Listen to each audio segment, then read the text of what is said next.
ওই ব্যক্তিকে জান্নাতের আঙ্গিনায় একটা ঘরের গ্যারান্টি দেই যে ব্যক্তি তর্ক করার সময় নিজে হক এটা জেনেও সে তর্ক থামিয়ে দেয়। অনেক সময় হয় না, অনেকে পায়ে পাড়া দিয়ে ঝগড়া করতে আসে, এরকম আসলে নাই?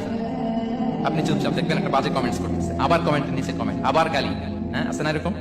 বিষ্ণু বলেন নিজে হক এটা জানার পরেও আর যাতে তর্ক না বাড়ে, যে তর্ক থামিয়ে দেয় জান্নাতের আঙ্গিনায়, তাকে আমি একটা ঘরের গ্যারান্টি দেই।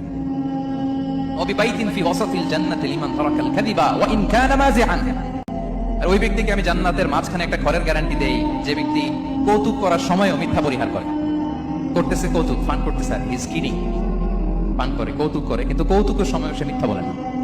এই স্বভাব যাদের, তাদেরকে আমি জান্নাতের মাঝ বরাবর একটা ঘরের গ্যারান্টি দেই। এরপর বিষ্ণু কি বলে দেখেন, তিনি বলেন ওবিবাইতিন ফি আ'লাল জান্নাতি লিমান হাসানা খুলুকাহু। আর জান্নাতের একেবারে হাইস্ট পিক অফ প্যারাডাইস, জান্নাতের সর্বোচ্চ স্তরে আমি একটা ঘর বা একটা বাসভবনের গ্যারান্টি ওই ব্যক্তিকে দেই যে তার আচরণটা সুন্দর করেছে, যে সুন্দর আচরণের অধিকারী হয়েছে, তাকে জান্নাতের হাইস্ট পিকে আমি একটা বাসভবনের গ্যারান্টি দেই। তাহলে বলেন তো আমাদের আচরণটা সুন্দর করার দরকার আছে না নাই?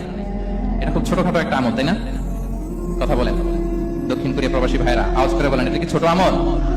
দেখলে সালাম দিব, সুন্দরভাবে কথা বলবো, ভালো উইশ করব, হ্যাঁ, হিংসা জিঘাংসা অহংকার থেকে মুক্ত থাকবো, খিটখিটে মেজাজের হব না, অলওয়েজ স্মাইলিং ফেস থাকবে আমার, হৃদ্যতাপূর্ণ আচরণ। এই কাজটা কি ছোট আমল?